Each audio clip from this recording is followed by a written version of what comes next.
just to save him.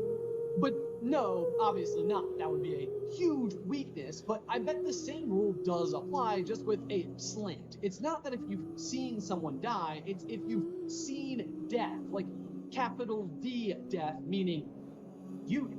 The capitalizations meaning that at that point it doesn't really matter because you're dead. But in the narrow loophole situation where you were wearing the cloak and used the stone to bring, and it's fascinating to me because it seems the hardest to reason out, but stick with me because I do have a thought. The resurrection stone almost works inverse to how thestrals work. Again, if you've seen death, then you can see the thestral. But then, of course, what the stone is capable of doing is allowing you to see someone who has already dead. The issue is, while hair is an obvious fit for a wand core or to be made into fabric, where could the stone have come from? Interestingly, both the real and wizarding world could have an answer for this.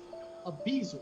Bezoars are stones taken from the stomach of a goat. They actually exist and were highly prized out in the real world, but in the wizarding world, they contain magical properties, namely that they are the antidote to most poisons. And not for nothing, but that's a rather powerful magical effect, and that's simply coming from a common stone.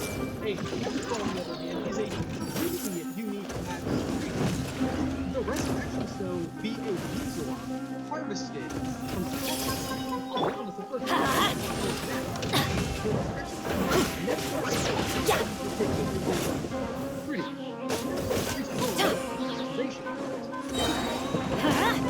Everybody stand back! Neutralize! Booba, get them! You're toast!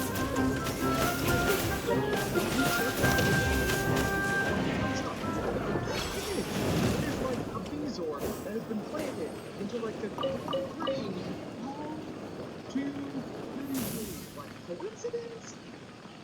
Now, the track is obviously from Dumbledore, who had destroyed the Horcrux within the stone, but otherwise this is incredibly different from the majesty of any of the other artifacts that have stood such a test of time. It possesses massive power, and yet it's not all of that fancy or pretty. Now, the key thing that you're probably thinking is, well, if Thestrals possess